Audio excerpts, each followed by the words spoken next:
In the year 100 AD, you could walk into a city of 1 million people.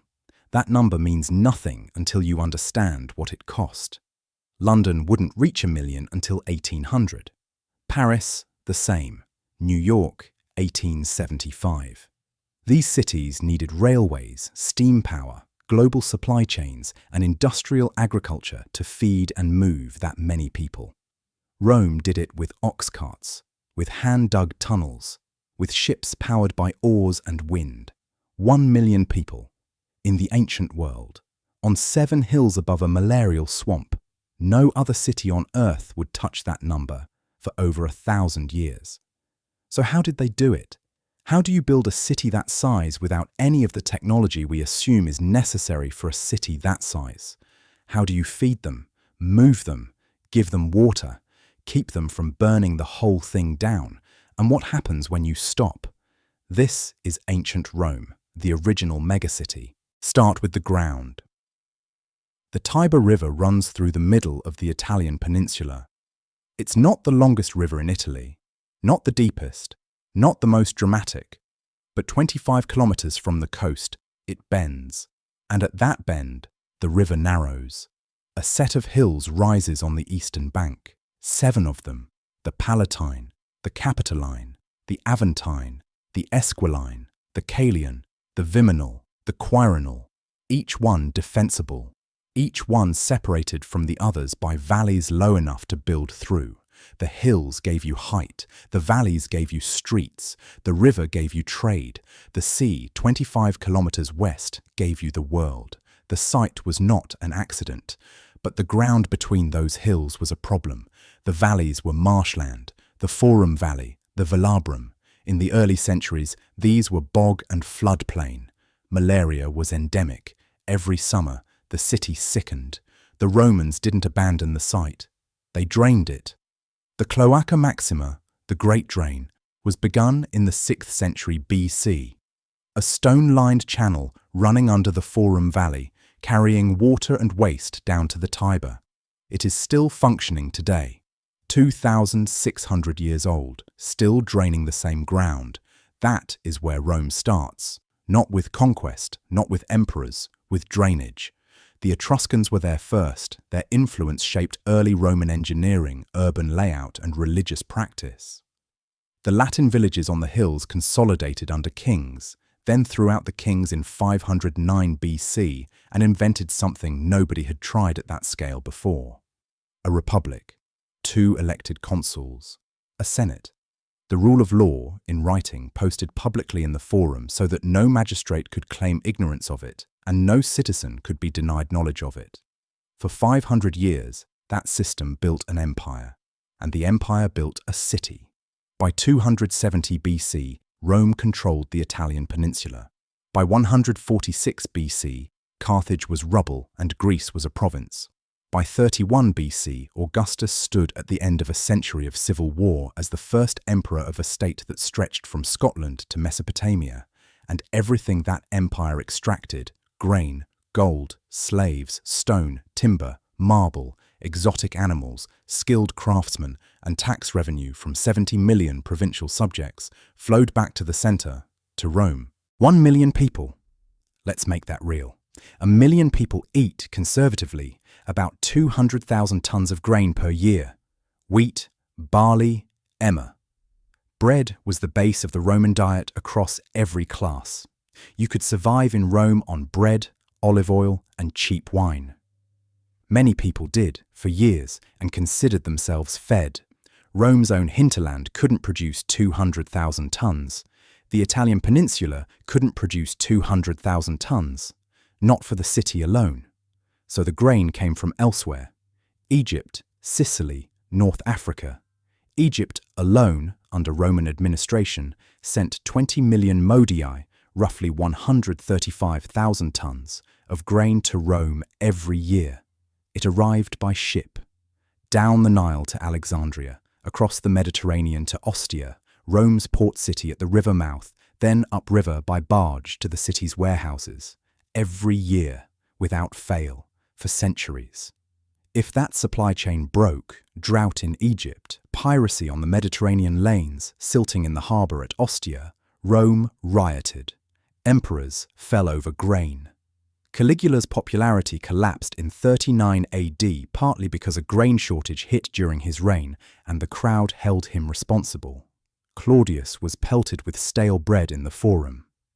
Domitian faced conspiracy after conspiracy, and historians tie some of them directly to grain shortages in the provinces that affected prices in the city. The grain was stored in enormous warehouses called horea. The Horea Galbana near the Aventine Hill covered over 225,000 square meters. It had more than 140 rooms dedicated to grain storage alone, plus separate sections for oil, wine, and luxury goods from the east. Hundreds of slaves and freedmen managed the inventory, the distribution, the records, and the constant work of keeping vermin out of stores that the city's life depended on. The annona, the grain dole, was one of the defining institutions of the late Republic and the Empire. By the time of Augustus, roughly 200,000 male citizens of Rome received free grain every month, just showed up, presented their token, took their allocation, free grain, every month. Not because the emperors were generous, because a city of 1 million people without guaranteed food is not a city. It's a riot waiting for a weather event. The dole was political infrastructure. It kept the urban poor alive and it kept them from burning the city down. Both outcomes served the emperor equally well. Grain kept Rome alive. Water made it a civilization. At its peak, Rome was served by 11 aqueducts. The first, the Aqua Appia, was built in 312 BC by the same censor who built the Appian Way.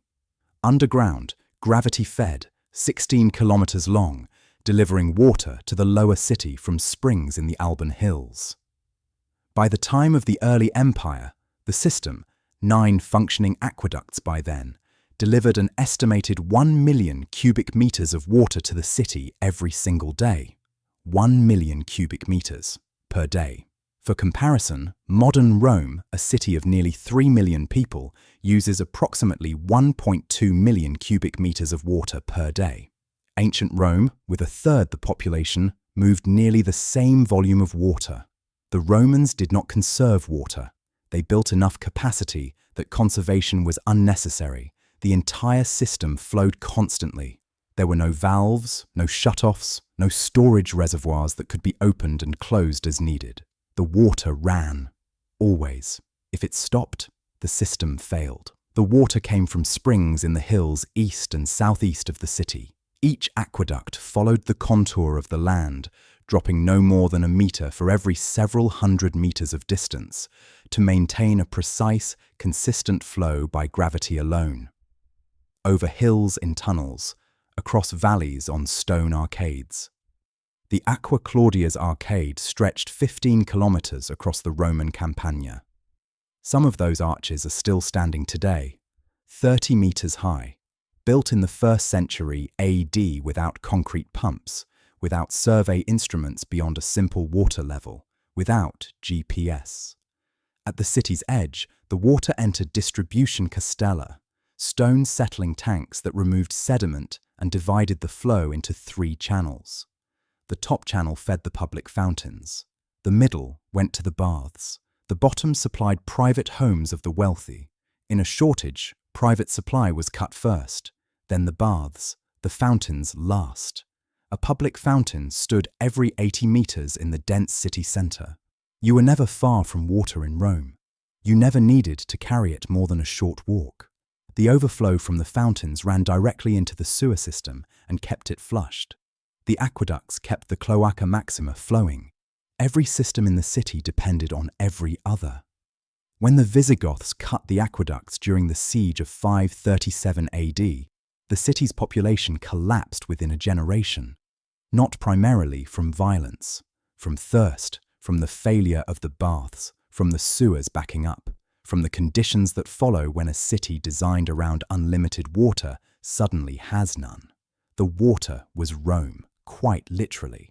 Without it, There was no city, only ruins with people camping inside them. Now walk into it. You enter through the Porta Capena, the gate on the Appian Way. The road under your feet is basalt, fitted stone polygons, no mortar, self-locking under weight. This surface has carried traffic since the 3rd century BC. Roman roads didn't crack because they were built on deep rubble foundations that drained water before it could freeze and heave the surface apart. Some sections of the Appian Way are still the original surface. The city hits you immediately. Noise first. Rome was loud in a way that has no modern equivalent, or rather loud in all the wrong registers. No engine hum, no constant background machinery. Instead, iron-rimmed cartwheels on basalt stone, screaming at a pitch that the poet Juvenal, writing in the early 2nd century AD, compared to the sound of a herd of panicked cattle. The carts ran at night because wheeled freight traffic was banned during daylight hours to keep the streets navigable, which meant that everyone in Rome slept, or tried to the sound of commerce grinding past their window from sundown until dawn. Juvenal wrote that a man could only sleep in Rome if he was very rich or very deaf. He was exaggerating, slightly. Then the smell. 1 million people, no sewage pipes to private residences below the wealthiest tier of housing, chamber pots emptied into the street or into the public dung heaps at street corners, tanneries operating in the Trans-Tiberim quarter across the river. Garum, fermented fish sauce, the Romans' universal condiment, somewhere between soy sauce and anchovy paste in intensity, produced in workshops whose neighbours had been complaining to the aediles for 200 years and would continue complaining for another 200. Bakeries, charcoal braziers, stables, cattle being driven to the slaughterhouses on the Aventine. Then the crowds. The streets of Rome were not wide. The main arterial roads, the Viae, were perhaps 6 meters across. Side streets were 3 meters, sometimes less. In the Subura, the densely packed valley between the Esquiline and Viminal hills, the neighborhood always described as Rome's most dangerous, most crowded, most alive. The upper stories of the buildings on opposite sides of the street were close enough for the residents to pass items between them without leaving their windows. Julius Caesar grew up in the Subura. He never forgot it. The wealthy lived in domus, ground-floor townhouses built around a central courtyard with private wells, separate quarters for slaves, gardens, and space that was genuinely private. There were fewer than 1,800 of them in the entire city. Everyone else lived in Insulae. Insula means island. A freestanding multi-story apartment block, typically 5 to 7 stories, sometimes more. At their peak, Rome had an estimated 46,600 of them. The ground floor, shops and workshops facing the street, with the shopkeeper's family sleeping in the back room or a mezzanine above the shop floor. Above them, stacked apartments getting smaller, darker and cheaper with every floor. Ground and first floor apartments were relatively spacious, sometimes connected to hypocaust heating, occasionally even with private latrines. The top floor was a different world, a single room, no heating, no running water, no private latrine, no kitchen. Open fires on the upper floors were banned by law after Augustus and universally lit anyway. You carried water up in buckets from the street fountain. You emptied waste into a pot and either threw it from the window at night or carried it to the nearest dung heap in the morning. Your walls were shared with your neighbour. Your ceiling was someone else's floor. Your floor was someone else's ceiling. In summer, the upper floors held heat like an oven.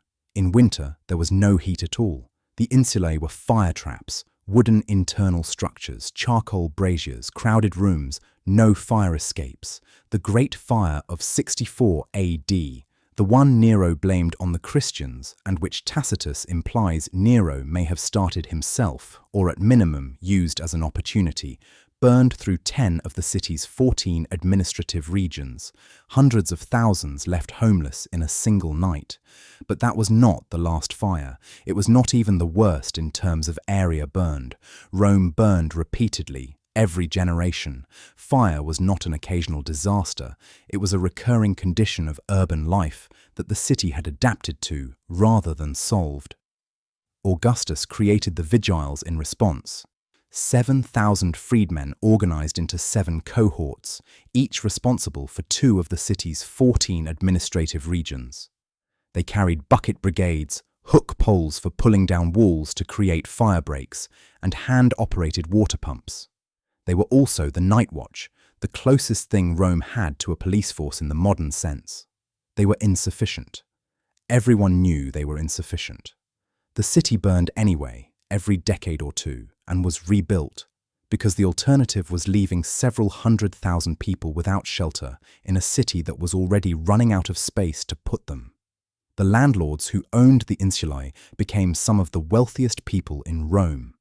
Crassus, the richest man in the late Republic, the third member of the first triumvirate with Caesar and Pompey, made much of his fortune buying buildings that were on fire at deeply discounted prices and then putting them out with his private fire brigade, which he conveniently delayed dispatching until the price dropped sufficiently. This was legal. In the center of the city, between the hills, the forums, not 1, 7, the Roman Forum, the original, had been the heart of the Republic. Law courts, temples, the rostra where orators addressed the crowd from a platform decorated with the bronze rams of captured enemy ships.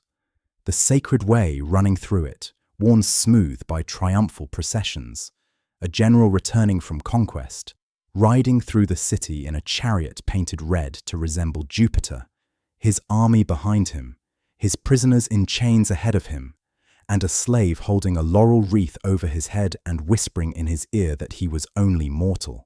The whisper was necessary. The triumph was designed to make a man feel like a god. Julius Caesar built his own forum immediately adjacent to the original. Augustus built the Forum of Augustus next to Caesar's. Vespasian, Nerva, Trajan.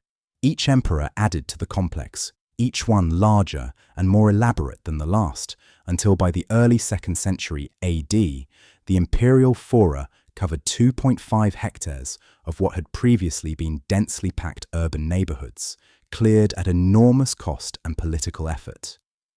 Trajan's Forum was the largest complex ever built in Rome. Designed by Apollodorus of Damascus, a Syrian architect from the Nabatean frontier, possibly brought west as a captive or a slave and recognized for his brilliance, elevated to the position of the empire's most celebrated builder. The Basilica Ulpia alone was 170 meters long. 2 libraries, one for Latin texts, one for Greek, flanked a central courtyard. Between them, the Column of Trajan. It rises 38 meters. Around its shaft, a continuous carved band spiraling upward, 200 meters long when unrolled. 2,662 individual figures. Every soldier, every siege engine, every river crossing of Trajan's 2 Dacian campaigns depicted in sequential narrative, the world's first graphic novel carved in marble. At the top, a statue of the emperor now replaced by St. Peter, who would have found the substitution either gratifying or alarming. The column was Trajan's tomb. He is buried in the base, his ashes in a golden urn, in a chamber no one has entered in 1,900 years. Behind it, Trajan's Markets, a multi-story commercial complex built into the excavated hillside of the Quirinal, 150 individual shops and offices arranged across 6 levels around a great hall. The world's first shopping center. Still standing today in central Rome, brick arches intact. 1 million people need to be governed, and the emperors of Rome had inherited from the Republic a formula that functioned as the city's operating system. Panem et circenses, bread and circuses. Juvenal wrote it as satire. As policy, it was sophisticated. Feed the people, entertain them, give them spectacle on a scale that makes the daily reality of their lives. The noise, the smell, the top-floor room, the uncertain work, the constant crowd, irrelevant for a few hours, at no cost to themselves. The Circus Maximus was the largest entertainment venue in the ancient world, running 600 meters along the valley between the Palatine and Aventine hills, with tiered seating on both long sides and one curved end, 250,000 people, perhaps more on major race days when people sat in the aisles and stood 6 deep on the upper tiers, 250,000 Romans in one place, watching chariots, 7 laps per race, up to 24 races per race day. The track's central spine, the spina, was lined with lap counters, statues, obelisks, and gilded dolphins that were flipped over one by one to mark the laps. The 4 factions, the blues, the greens, the reds, the whites, were as close to organized political movements as the Roman urban population got. Emperors backed factions openly or pretended not to while doing so anyway, which amounted to the same thing. Riots between faction supporters were not unusual. Caligula had blue fans executed for celebrating victories he considered excessive. Nero drove in the circus himself because of course he did.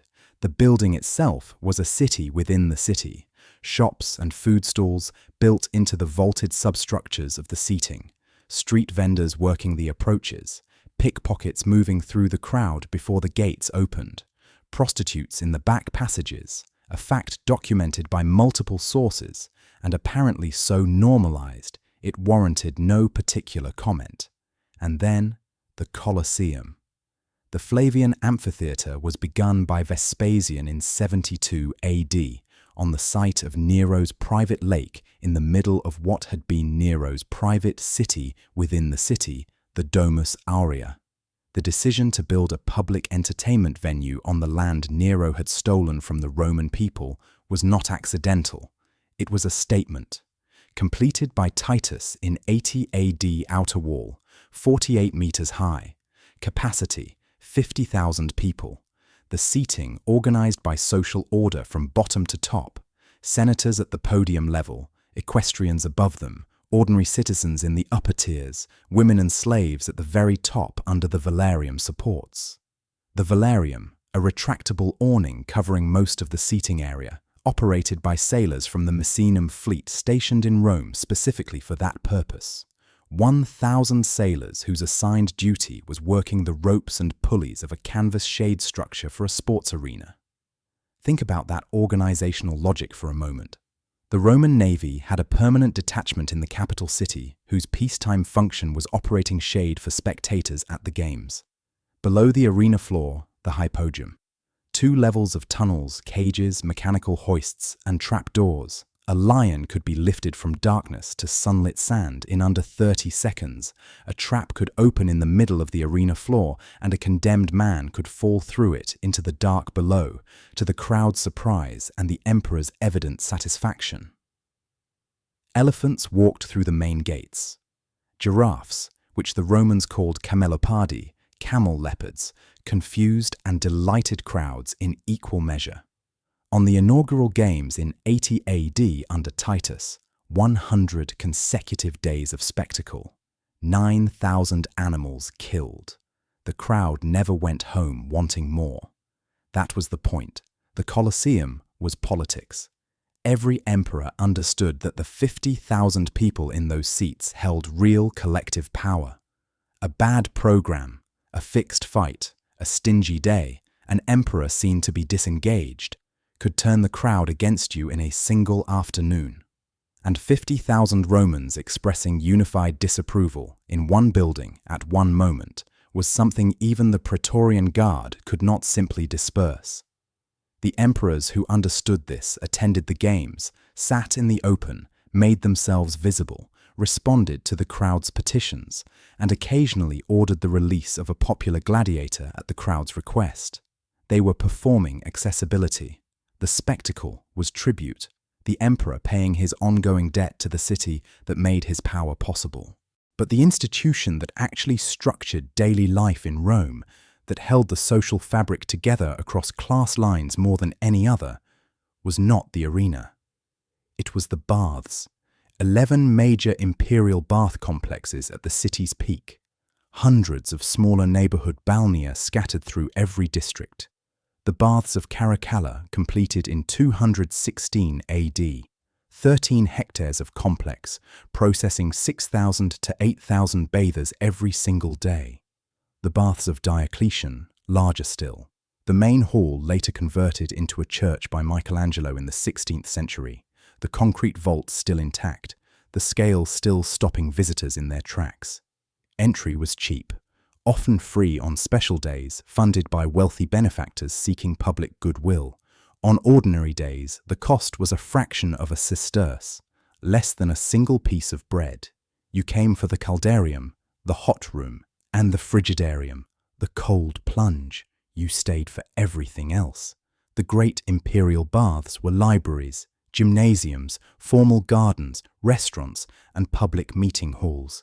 Business was conducted there, introductions were made, lawsuits were settled before they went to court, philosophers lectured in the attached gardens, poets gave readings, a senator sweated in the caldarium next to a freedman's apprentice. That proximity is important. The baths were one of the genuinely mixed spaces of Roman society. The same water, the same rooms, the same oil and scraper.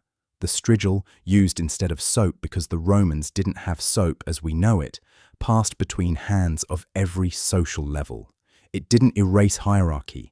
The senator was still a senator, but it created shared physical space across social distance in a way that very little else in the ancient world managed. The engineering was a variant of the hypocaust system used in wealthy private homes.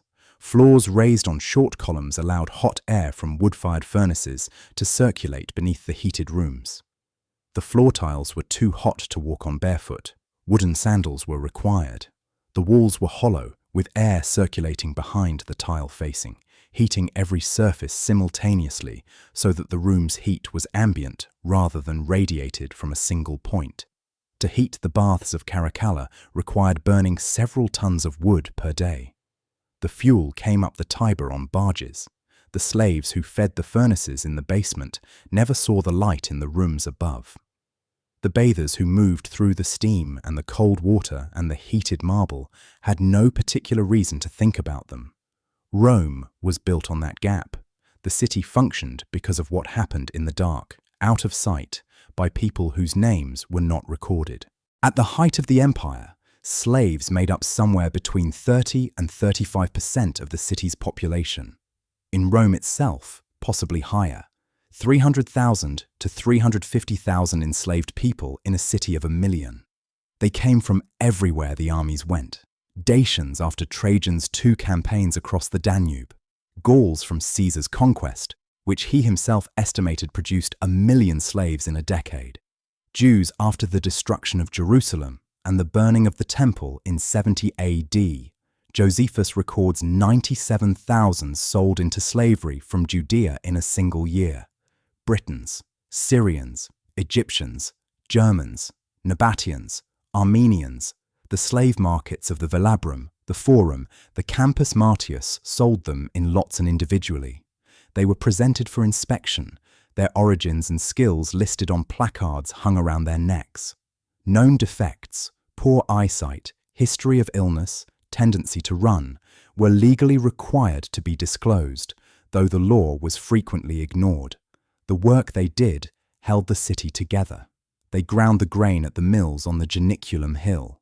They fired the hippocausts under the baths. They rowed the Tiber barges that moved the city's supply chain. They quarried the travertine for the Colosseum and laid the concrete for the Pantheon. They built the roads and the aqueducts and the Insulae. They staffed the kitchens. They managed the accounts of merchant houses. They educated the children of the wealthy in Greek and rhetoric and mathematics. They copied manuscripts in the scriptoria that preserved the texts we still read. They practiced surgery and law and architecture. Roman slavery was not racially organized, it was legally organized. You were a slave because you were captured in war, or born to an enslaved mother, or sold by a desperate family in a famine year, or condemned by a court. highly educated Greek physician enslaved after a military defeat could be managing the medical care of an aristocratic household while his owner attended Senate meetings. A German warrior taken at the Rhine frontier would be working in the fields of a provincial estate within months. The gap between these experiences was enormous. Some slaves were manumitted, formerly freed. Freedmen and freedwomen occupied a legally complex middle layer of Roman society. They retained formal obligations to their former owners as clients and could not vote in some assemblies or hold certain offices. Many ran their own businesses. Some became wealthy, very wealthy.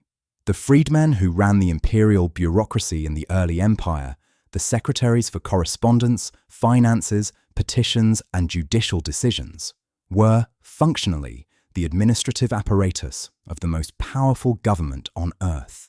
The emperor's freedmen Polybius under Claudius, Narcissus, Pallas, these men made decisions that affected millions of people across dozens of provinces.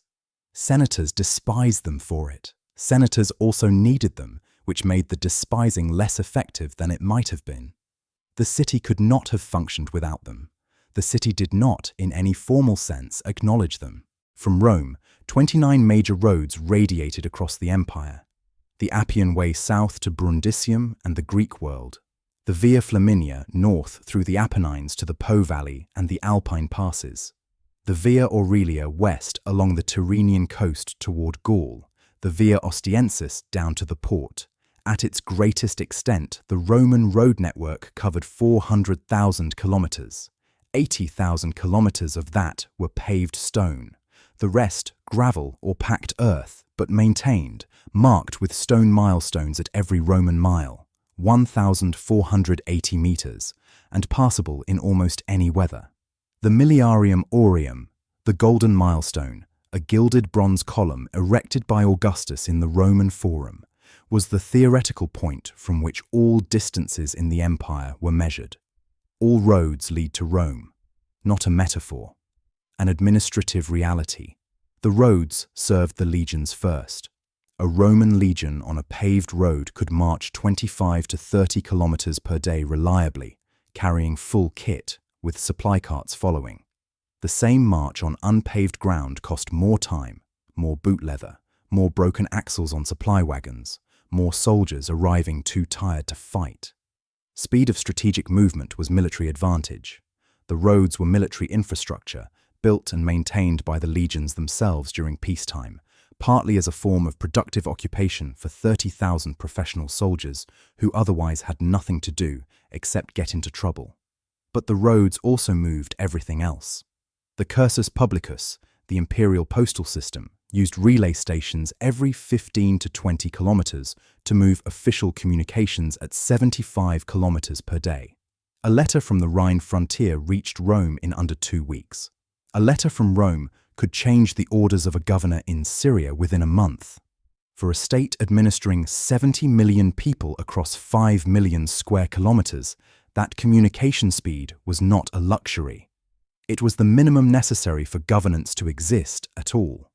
Trade moved more slowly. An oxcart on the Appian Way managed 25 kilometers per day, weighed against the overland cost of moving bulk goods, which was prohibitive by modern standards. Sea freight was 50 to 80 times cheaper per ton-kilometer than road freight. This is why the grain came by ship. This is why olive oil from southern Spain was cheaper in Rome than olive oil from farms 150 kilometers inland. The water moved bulk goods. The roads moved people, information, and high-value cargo. Together, they were the circulatory system of a city that couldn't exist without both. When the roads stopped being maintained, late 4th century, as the tax base contracted and the central administration thinned and the military expenditures consumed the budget for everything else, the supply chains for the city frayed, not immediately, not dramatically. A road surface that hasn't been repaired in a decade can still carry traffic. In 20 years it becomes difficult. In 50 it becomes impassable in winter. And then the cargo finds another route, or it doesn't move at all. Rome was not centrally planned. Not by any definition a modern administrator would recognize. The emperor held supreme authority in theory and often in practice, but the city was administered through a patchwork of overlapping offices, most of them designed for a city of 200,000 people in the Republican period and never systematically updated for the reality of 1,000,000.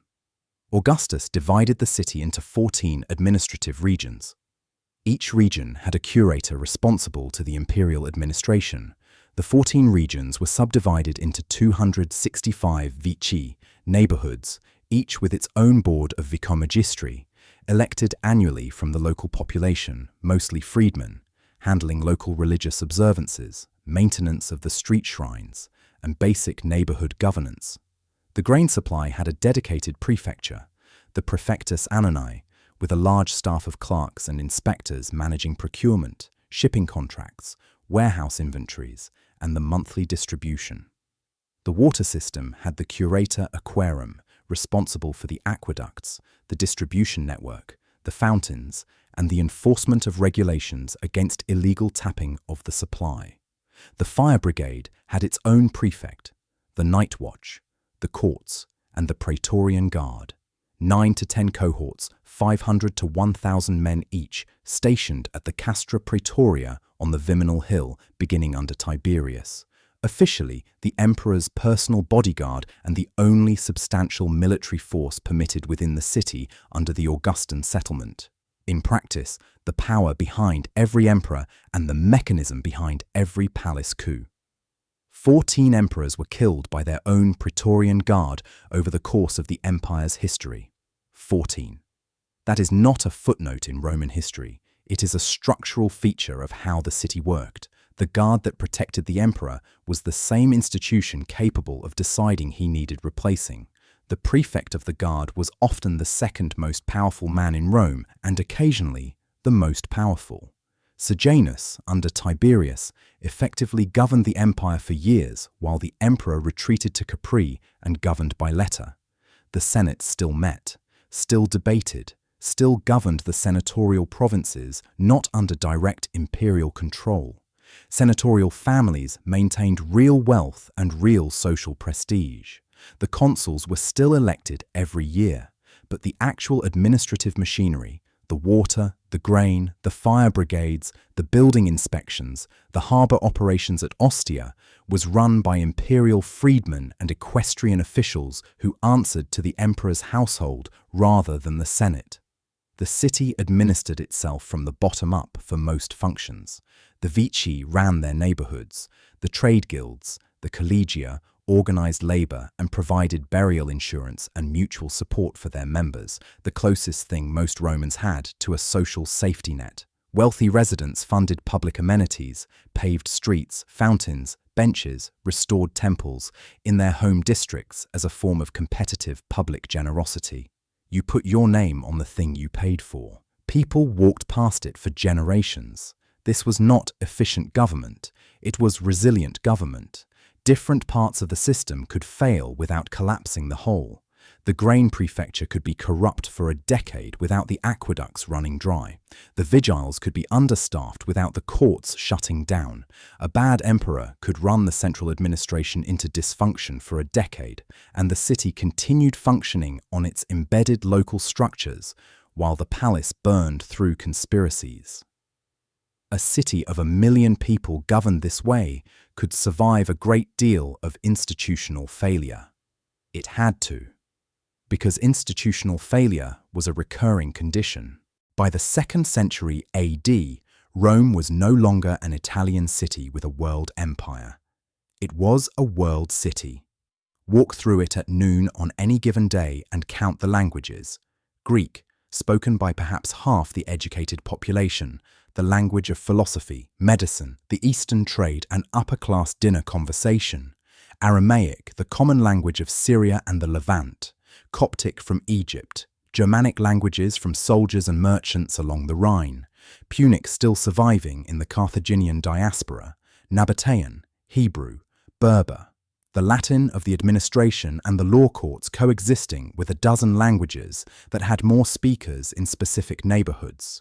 The emperors themselves stopped being Italian within a century of Augustus.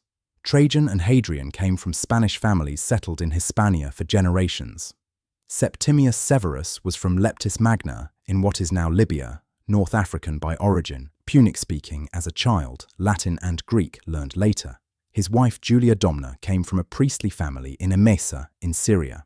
Their son Caracalla grew up with both worlds in his blood and perhaps because of it, or perhaps for purely fiscal reasons, issued the Constitutio Antoniniana in 212 AD.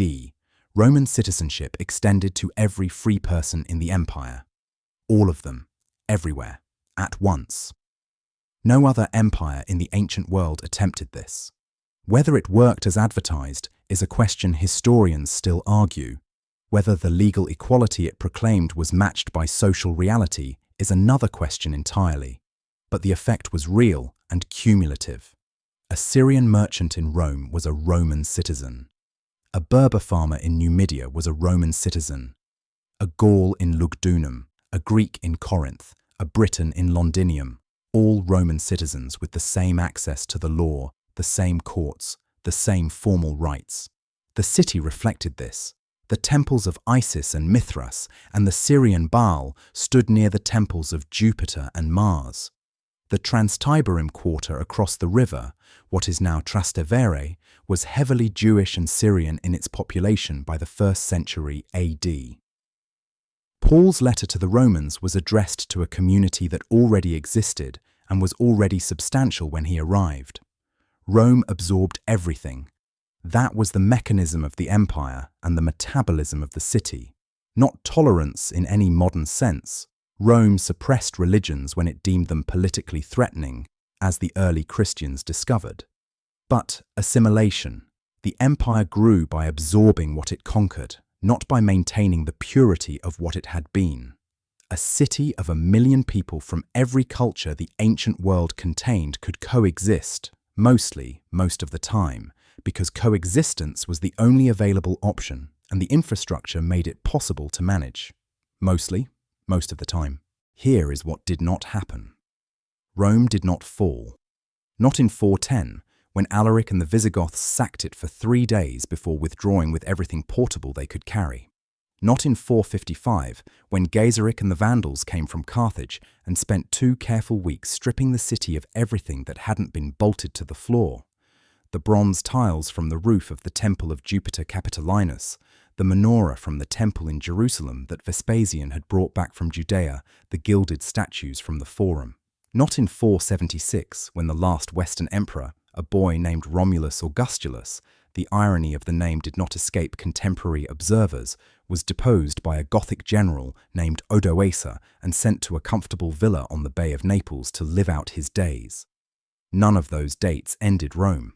What ended Rome was slower, quieter, and in certain ways more complete than any invasion. It began in the 3rd century AD. The silver content of Roman coins, repeatedly debased to fund military campaigns on multiple frontiers simultaneously, collapsed over the course of 50 years from roughly 85% silver to roughly 5% silver. The result was inflation, sustained, structural, inescapable inflation. The denarius that bought a bushel of wheat in 200 AD bought a fraction of one by 280 AD. The tax base contracted.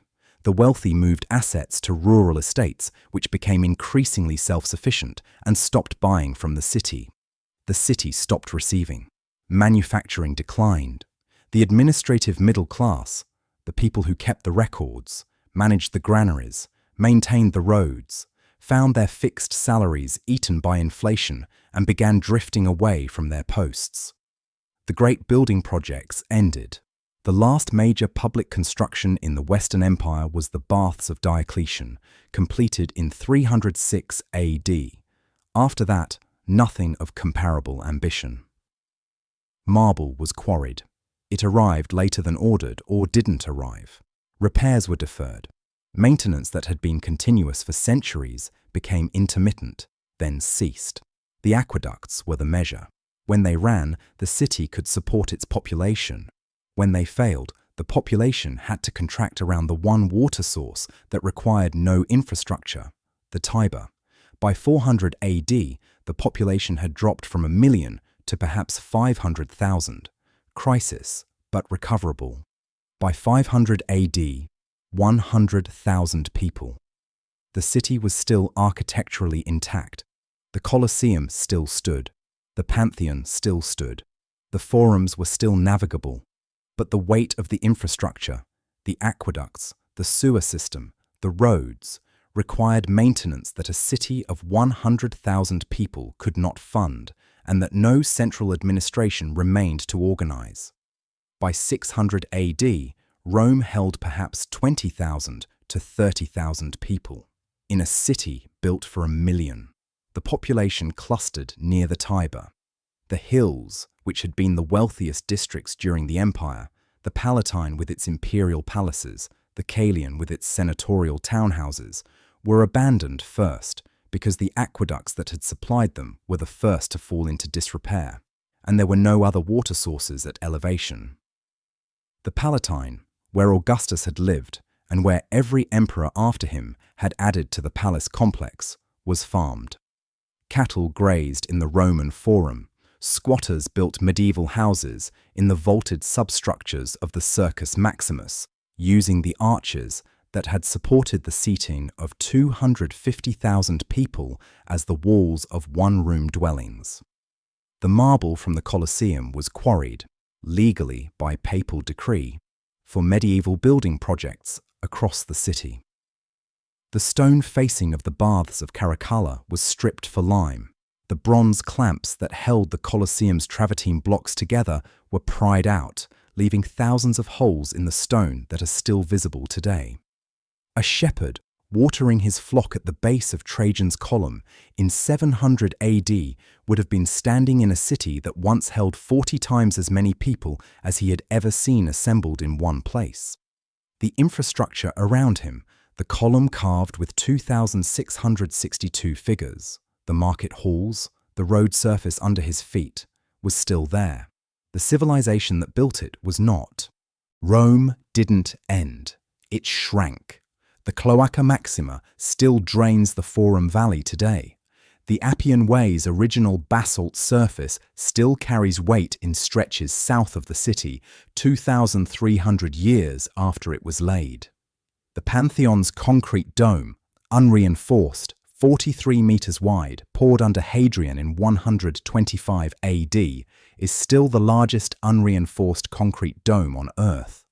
The engineers who built it used a concrete mix that has proven, after 2 millennia of study, to actually strengthen with age through a mineralogical process the Romans could not have understood and did not need to. What the Romans built was not destroyed. It was inherited, reused, built over, occasionally quarried for materials, but never entirely gone. The city that held 1 million people in the 2nd century holds nearly 3 million today. Different city in almost every measurable way. Same 7 hills, same bend in the Tiber, same drainage problem that the Cloaca Maxima was built to solve 2,600 years ago. Under the streets of modern Rome, at a depth that shifts by district, are the layers: medieval over Roman, Renaissance over medieval, Baroque over Renaissance, fascist over Baroque, modern over fascist. And below all of it, the basalt road surfaces and the concrete foundations and the brick-faced walls of the city that was here first, holding everything else up. And below that, somewhere in the dark under the Forum, the Cloaca Maxima is still running. It never stopped.